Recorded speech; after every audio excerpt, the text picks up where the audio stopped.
Marriage and divorce are both common experiences. According to the American Psychological Association, in Western cultures, more than 90% of people marry by age 50. This is healthy and desirable both mentally and physically when the relationship is good. But 40 to 50% of marriages in the U.S. end in divorce, with the rates being even higher for subsequent marriages. But let's be clear, none of us got married with the intention of getting divorced.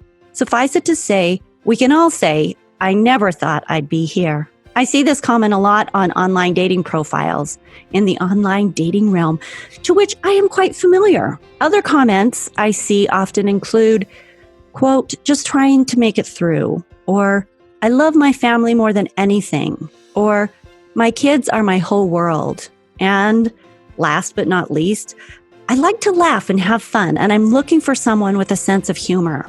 The first two quotes establish the rocky and difficult nature of the path divorce shoves us onto, a path we didn't plan for, a path full of pain and loss of life expectations, a path, frankly, of destruction. The third and fourth quotes emphatically state loyalties and responsibilities as we cling to the loves of our lives, our children, trying to keep them steady on the path adult decisions have forced them on, and to keep our own hearts from hemorrhaging any further with the loss of time, connection with blood of our blood and bone of our bone, our babies. And the last quote speaks to a need to rebuild, to find hope, to laugh again, and to laugh with someone. This podcast episode will look more deeply at these three areas. Sometimes divorce is selfishness, messy betrayals, and a path through hell. Some divorces are more amicable, but it is still the destruction of a partnership that at one time held hope and dreams. Sometimes divorce is because we are too lazy to get unselfish and grow, but sometimes walking away has nothing to do with weakness and everything to do with strength. For any of you who know my story, you know that my divorces are the basis for the entire Love Your Story podcast. My story itself is told in 3 video segments on the Love Your Story website. But in a nutshell, my feelings of failure and the shame that accompanied that I didn't create a story that I loved or was at peace with, that was what instigated all of this looking into how do I love my story when it just didn't turn out the way it was supposed to. I had to reframe my story of failure by focusing on the things that I learned and the things those lessons prepared me for. I focused on my growth and the fact that I did the best I could at the time, and so did the others involved. My new focus was on acceptance and allowing and moving forward with faith and hope in better things. Stories are our lives in language. Welcome to the Love Your Story podcast. I'm Lori Lee, and I'm excited for our future together of telling stories, evaluating our own stories, and lifting ourselves and others to greater places because of our control over our stories. This podcast is about empowerment and giving you, the listener, ideas to work with in making your stories work for you. Story power serves you best when you know how to use it.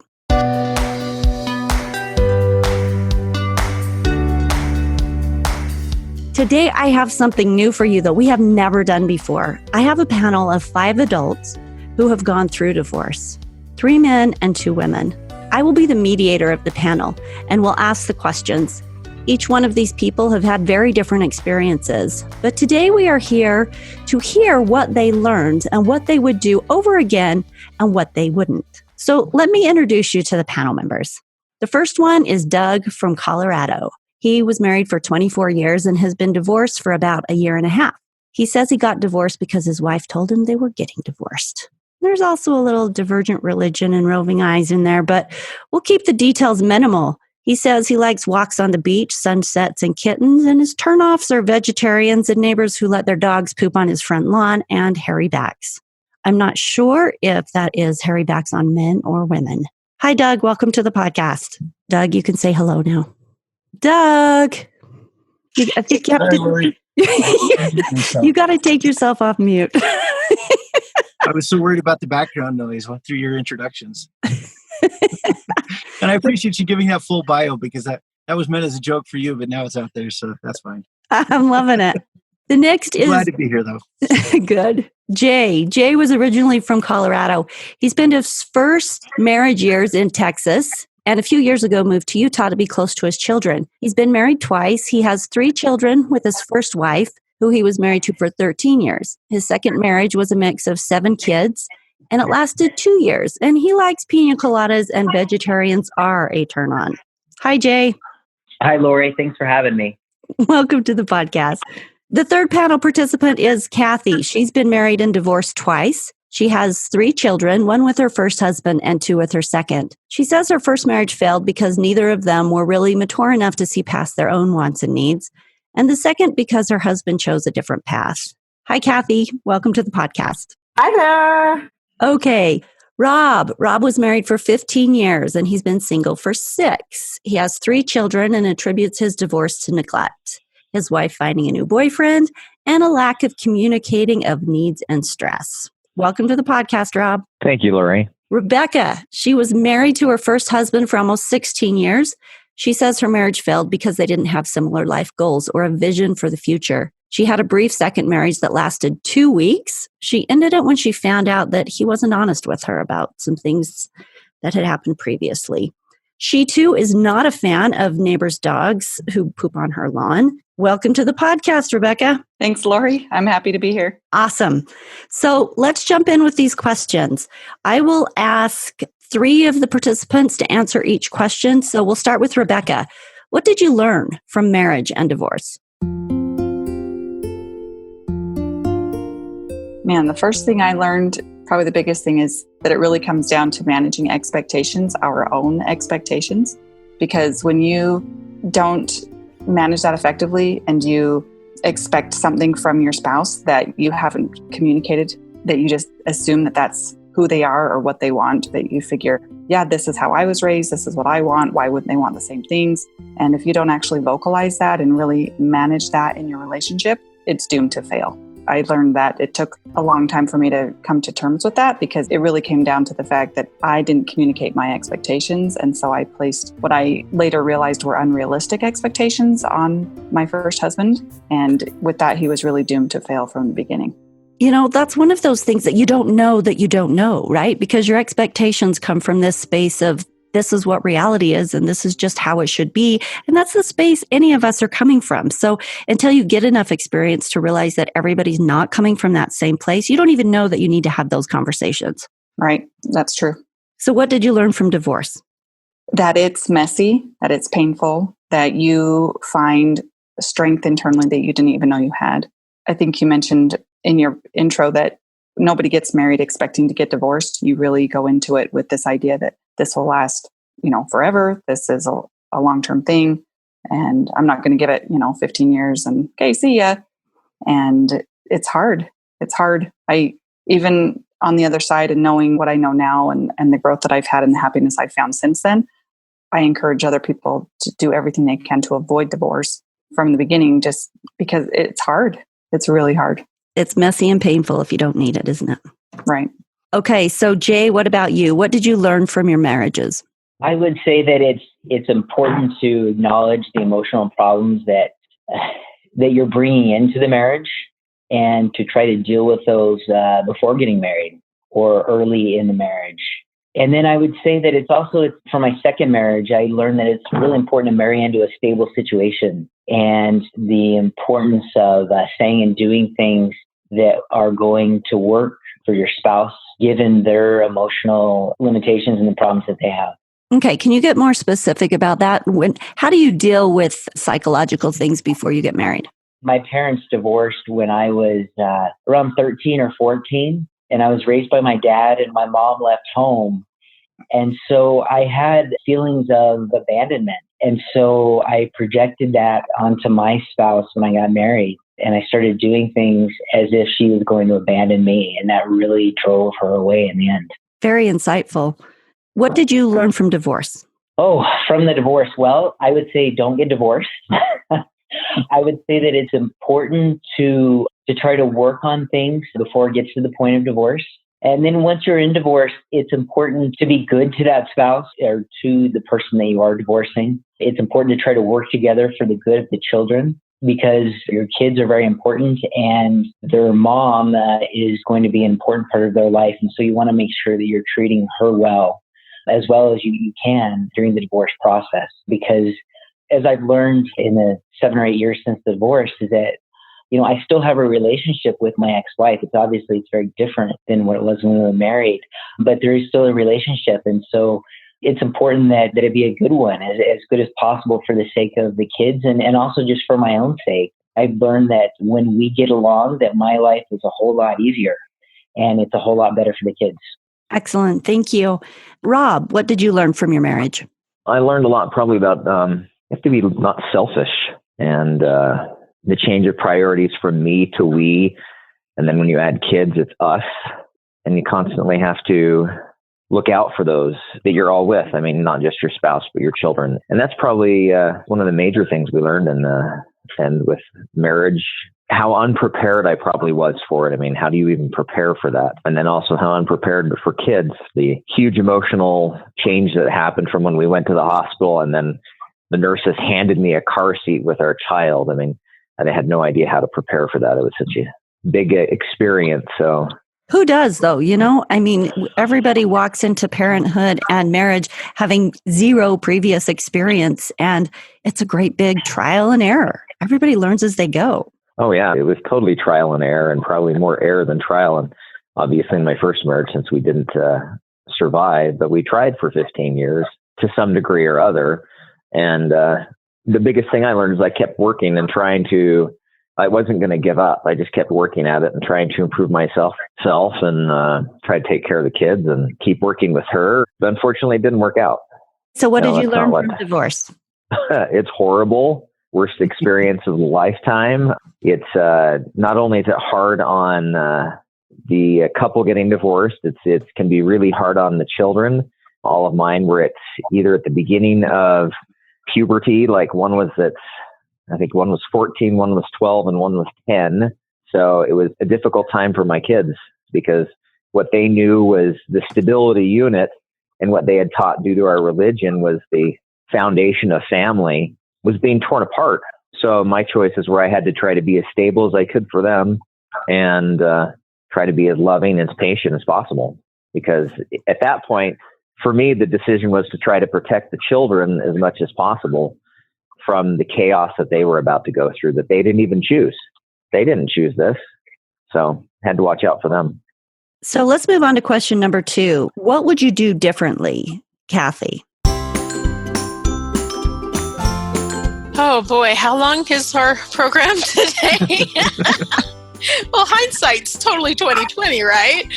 I can't say that I wouldn't have married either of them, for sure. I definitely am glad I did. I think what I've done differently. Honestly, I'm in a good enough place now with myself. I wouldn't have done anything differently because I didn't know any differently then. Going forward, what I am going to do differently is I am going to slow down and listen to my heart more and look at my motivations and maybe theirs a little bit more deeply. Because, in all fairness, I've been divorced twice. So, I'm the common denominator there.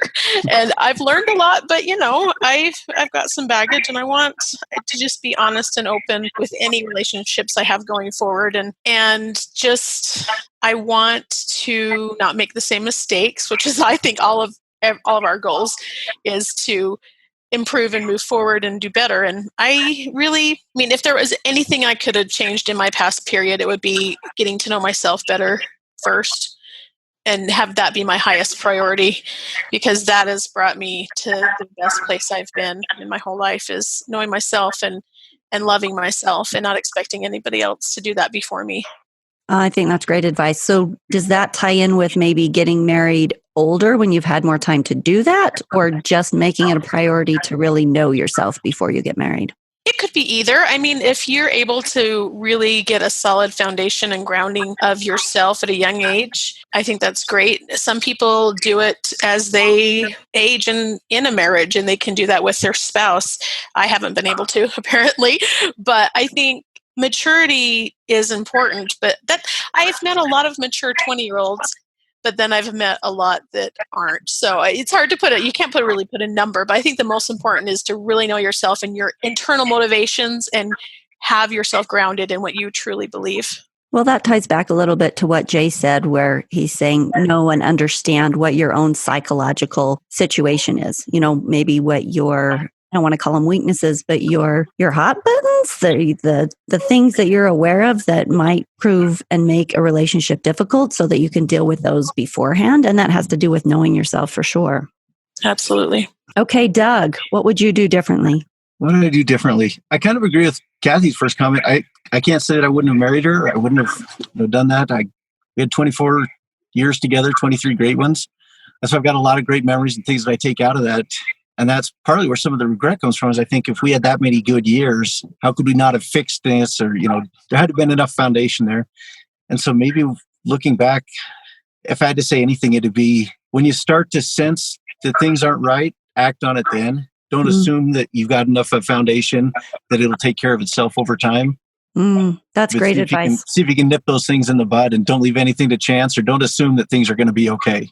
I like that. Okay, question number 3. What would you do all over again if you could? Just one thing that you were really glad that you did in your relationships. Rebecca.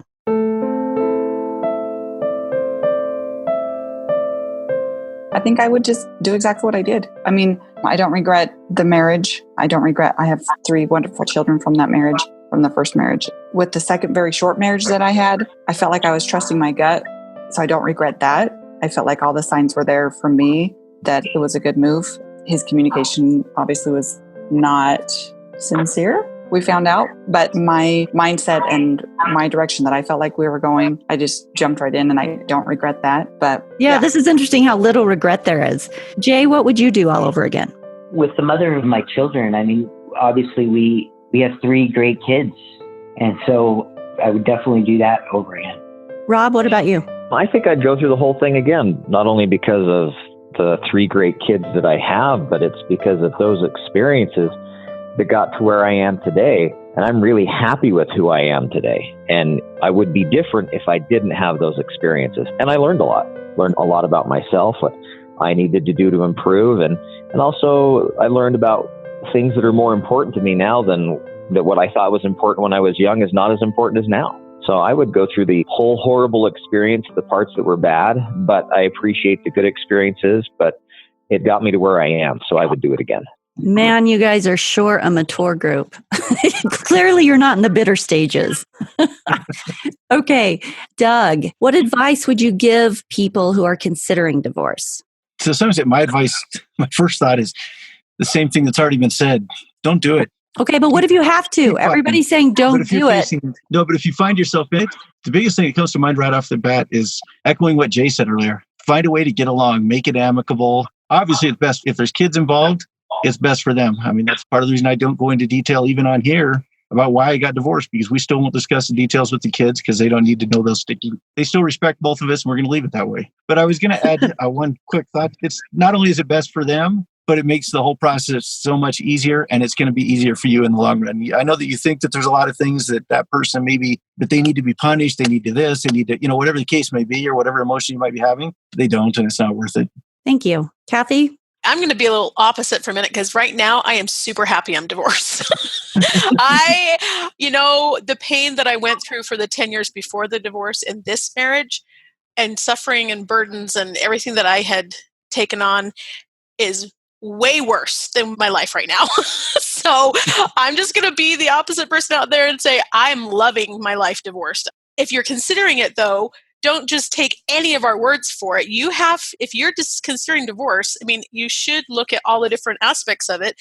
Sometimes divorce is worse than the marriage, and you are going to be worse off, and you don't know until you're divorced, but sometimes you're better off. And there are a lot of situations out there that men and women should get out of. And I just want to make sure that everyone's clear on that. It's not all about saving the marriage. Sometimes people's individual well-being is just as important or more than the marriage. And I come from a very strong religious background, and I feel very strongly towards marriage and that it is super important and sacred. But I am so in the best place right now being divorced.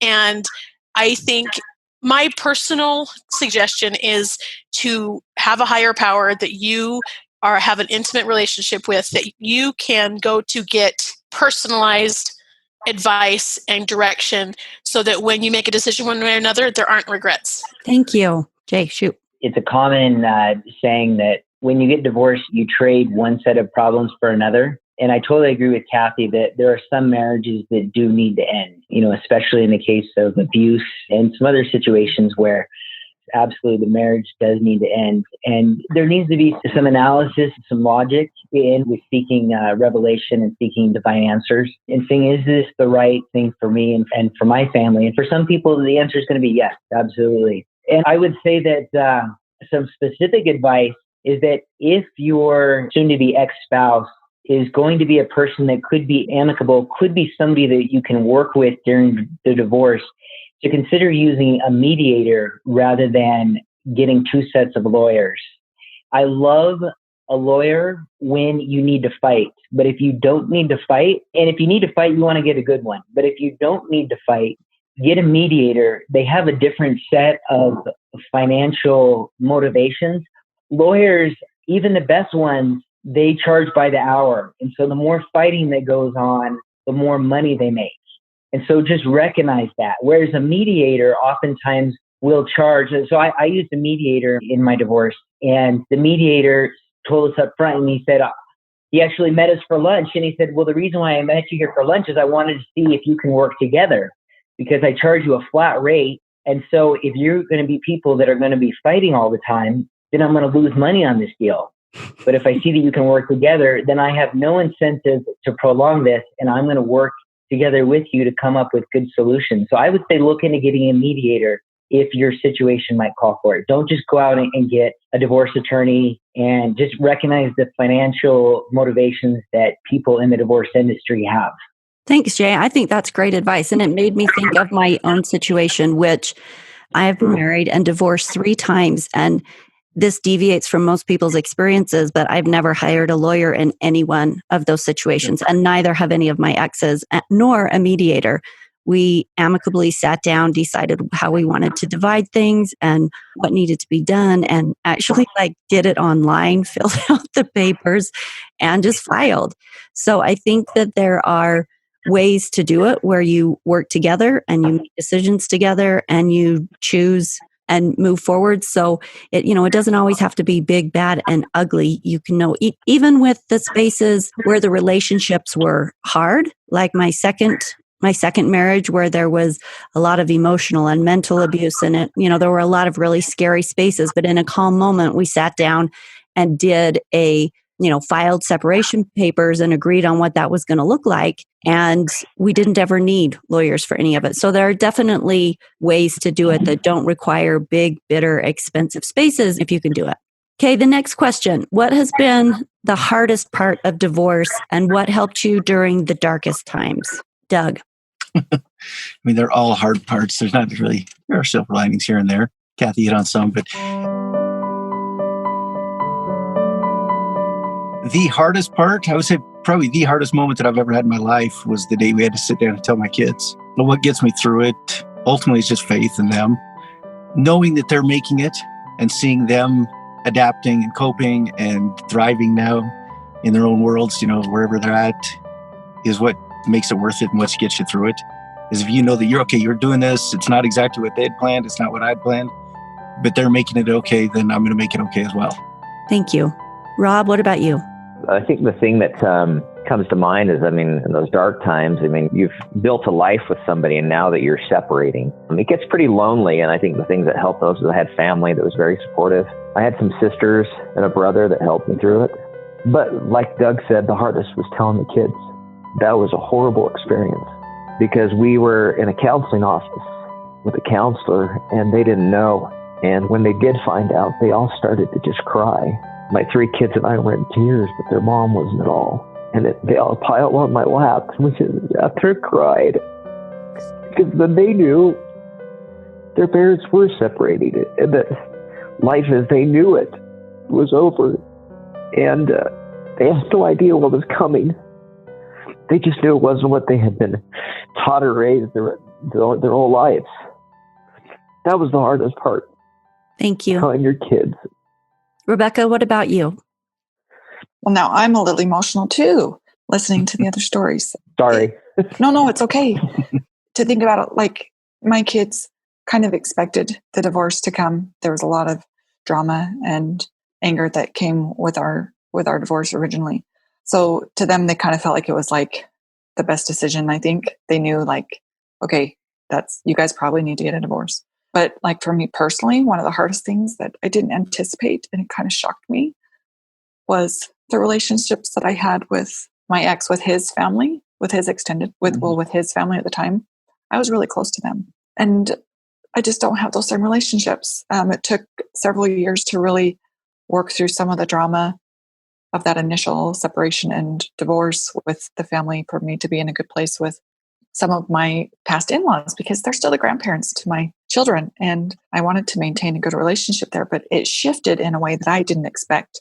In my family growing up, I had a few siblings who had gotten divorced, and I just watched my parents still embrace those exes as if they were still their own children, still communicated with them regularly. And that was my expectation. And that was not how it happened initially. Years later, we're all in a much better place, but it's still different. And I just miss some of the traditions we had with holidays and things like that. But that was hard for me. So what helped you the most during the darkest times? Was there a specific tool or outlet or insight that helped you get through them? It took a long time for me, but it came down to once I realized that I just had to work on myself, get myself right with loving me and not letting what had happened to me paint a picture or define me. That helped me get through, and just honestly working through that process was comforting to me. It brought peace to me to kind of work through that myself and know that at the end of this, when I find my own strength and my own value, that nobody can take that from me. So I love that. That was kind of my shining, helped me get through it. That's nice. Kathy, what about you? What was the hardest part of divorce, and what was something that you used to help you bounce back? I agree. I think the hardest part was telling my kids. Actually, part of that was it was hard for me to realize that I needed a divorce. I'm one that never gives up. I'm never giving up. I'm going to work and work and work. And in the morning before we separated, I just still had the firm conviction that I could fix this. So actually, a really hard part for me was realizing I couldn't. And that my marriage was over and there was nothing I could do about it. And I was just fighting the inevitable almost. That was a really hard realization for myself. And telling the kids was really hard too. And so then once you have to accept that and you move into the dark times that inevitably come with this, there's just always, even if you want the divorce, even if it's your idea, there's spaces of adjustment and spaces of loneliness, and there are dark moments. So what was something that helped you, because you've bounced back really well, advice that you could give to the listeners, something they could use if they're caught in the middle of this? Well, one thing is I've never been to a therapist before, but I got into counseling the Monday after he moved out because I knew I was going to need an outside perspective helping me handle this helpfully, and that helped a lot. And a huge part of it, though, was realizing I needed to allow myself to move through all of the mourning phases of the death of my marriage and allow myself to grieve, allow myself to second guess myself, but not make decisions in those moments. And, and just allow myself to go through that, whatever it looked like, and allow myself to cry as much as I needed to cry, and allow myself to be happy when that came too. But I have both my family and my ex's family reached out to me to make sure I was okay, and were a huge support. I'm very lucky that way. My husband's family still includes me in pretty much everything. And is that awkward? Not really, because one of the biggest things I did with my counselor, though, was made healthy mental boundaries of what information I would share about myself and the process, about what things I'd say yes to, and really healthy boundaries. And when they invite me to something and I don't want to go, I just say no, thank you. When I'm invited to something and I really want to be there, I go, and we have come to an amicable place, my ex and I. So we just kind of go like we're just there. It's not like we ignore each other, but we are able to be in the same space. So I'm very blessed that way because my parents were divorced, and to this day, my mom will not be in the same room as my dad if she can help it. So I think using a really bad example that I came from, I've always been very, very motivated to spare my kids and everybody else from the drama that could be from bitterness or whatever. They don't need that. Thank you.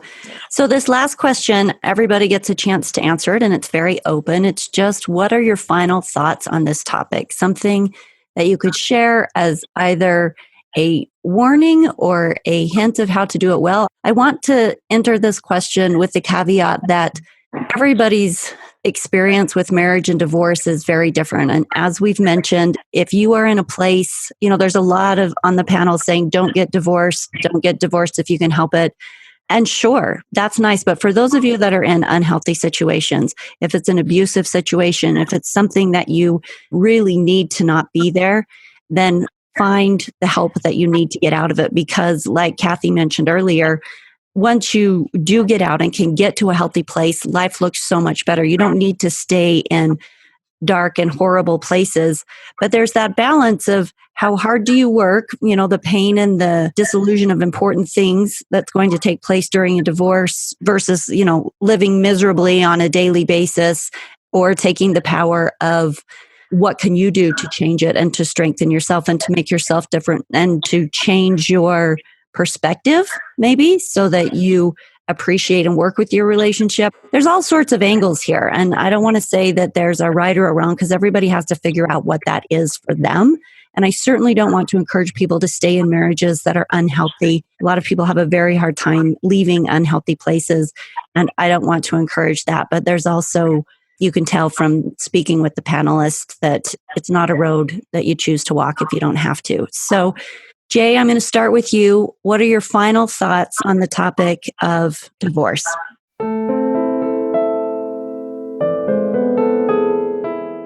So my final thoughts on the topic of divorce, I really like what an LDS church leader said, Dallin H. Oaks. I think it was probably 10 or 12 years ago.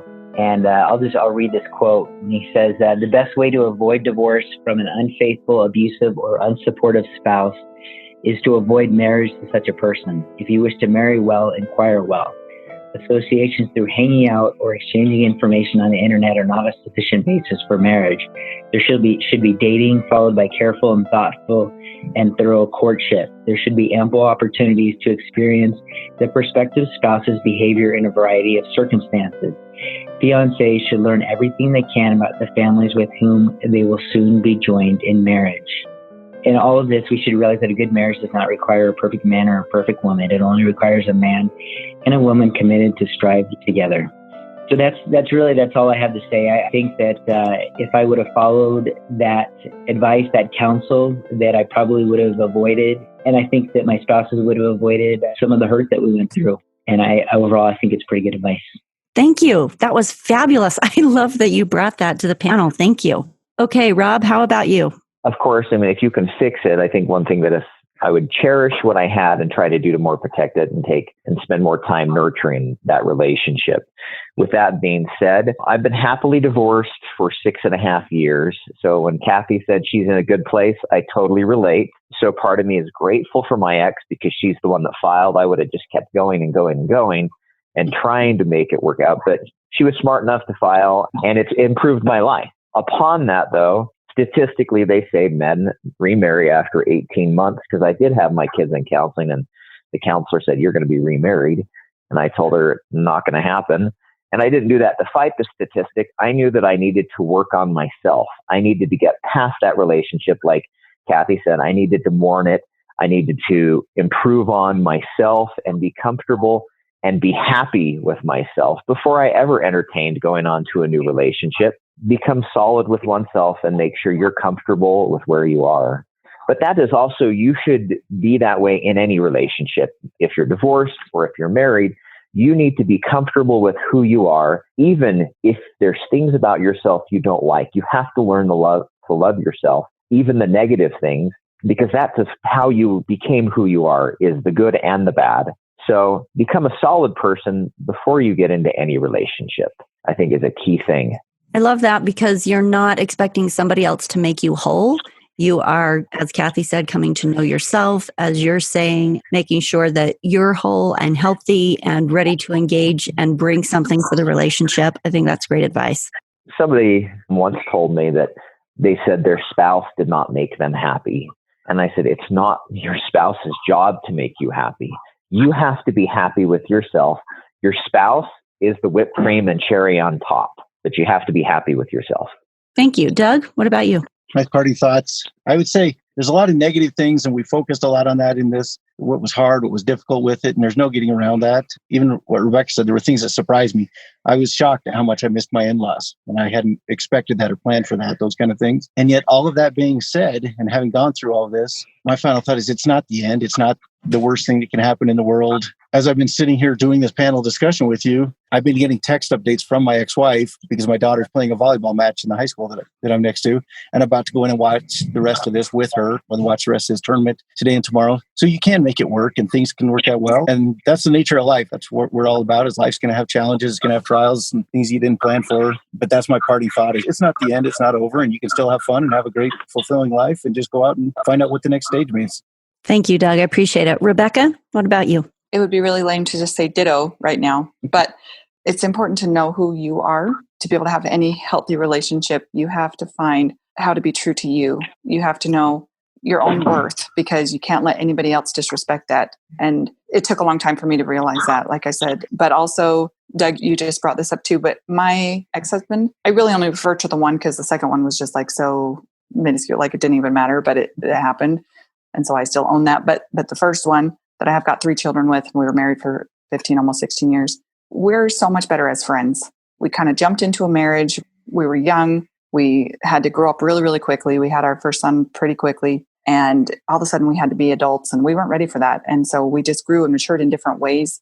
And that's where I think we're in a much better place now. And so to echo what Doug said, is divorce is not the end. It took a few messy years of the court battles, and we did have that. We did have some messy things in our divorce. But like now I can call him and we can talk about the kids, and I can call him and tell him what's going on. There were years he wouldn't even set foot back in our house because it was a trigger for him. But recently he's been able to come and enjoy, a joint birthday party with our daughter, and visiting with our son who's on a mission, coming and Skyping with him on Christmas, and those types of things that are now a blessing. That prior to going through all of that, there was just anger and frustration. And yeah, it's not the end.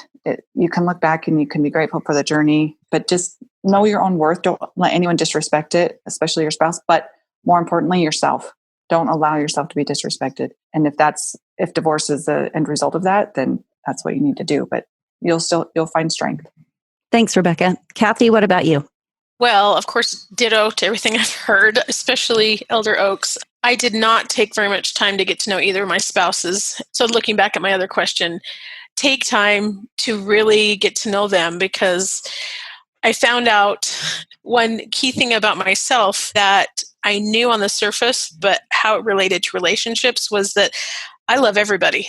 And a lot of people do. And I could probably be married to just about anybody because I love everyone. But happily married and moving forward with an equal partner to a common goal is way more important in a marriage for me going forward. If I get married again, or, what I've learned is having my values intact and being with someone whose values are intact and going in the same direction is more important than love. Even respect and trust, I feel, are more important than love, because like I said, I can love anybody.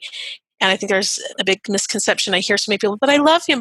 Well, that says more about you than him or her, whoever it is. But I really think take time to get to know people. When they show you who they are, believe them the first time, like Maya Angelou taught us, and just give yourself time to come out of the hormonal haze that we all get in when we're very first attracted to somebody, and really see what the real cards are that they're playing, and not judge them for who they really are, not try to change anybody. We haven't mentioned that, but it kind of goes without saying, you can't change anybody. It's so hard enough to change yourself. Don't ever think that someone's going to change for you, because it is arrogant, it is not productive. And honor people's agency. And if they choose not to be with you, let them leave. And it can be painful, but overall, in the long run, it is beautiful to be yourself and to matter to yourself more than anybody else. Thank you, Kathy. And I want to thank all of the panelists who are on today. I appreciate your candidness, your willingness to be on here and about a vulnerable topic. So thank you for sharing.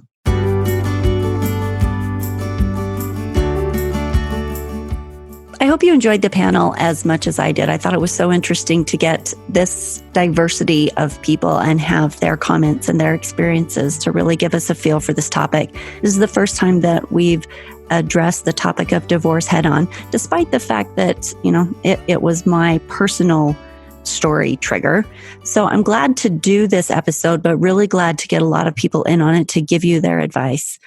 To conclude this, I just want to point out a couple quick things. The American Psychological Association has a few tips on marriage and divorce, and I want to share some of these ideas with you because I know everybody is in a different stage in their relationships. Some of you are happy. Some of you can't imagine getting divorced. Some of you are in the middle of a divorce. Some of you are recently divorced. Some of you are wondering if you should get a divorce. Some of you are your spouse wants a divorce and you don't, or you want a divorce and the spouse doesn't. So everybody's in a different space.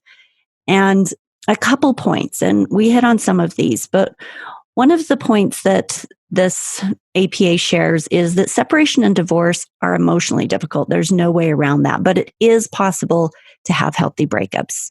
So don't buy into the story that you need to be the biggest possible ass because you're hurt or that they need to. There are ways of doing this that can be more advanced. You can rise above your lower self regardless of the actions of your ex-partner or soon-to-be ex-partner. Tips for keeping your current romantic relationship healthy include talking openly, keeping it interesting, and seeking help if needed.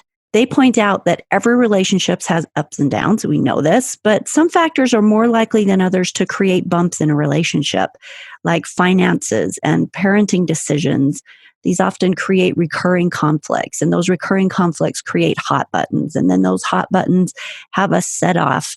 One sign of problem is having repeated versions of that same fight over and over. So when that starts happening, seek help. This is a great place for a mediator or a psychologist or a therapist to help couples improve their communication and find healthy ways to move beyond that specific conflict. So one of the advice that the panel members gave was as soon as you start to feel that something, in fact, it was Doug, as soon as you start to feel that something is off, a little kilter in your relationship, deal with it then. Don't wait for it to get worse. Don't think you have enough of a foundation that you're going to be able to sail through it. And maybe that's the space where you seek for help. There's a lot of books out there, a lot of websites on how to create good relationships, and it's easier said than done for sure. But I hope that today's episode has been helpful and insightful in hearing other people's experiences. With that, I will say adieu. Thank you for being here for this open discussion about life and how to create your best life story on purpose. Relationships are a big part of that. Share this episode with someone you know who might need it or enjoy it. And share the love, people. Remember, loveyourstorypodcast.com for access to all the 120 plus episodes and access to the tools and online courses for reframing your old stories that are holding you back or jumping into the 21 life connection challenges for actively creating more connection, self-care, and possibility in your life moving forward. I will see you next week.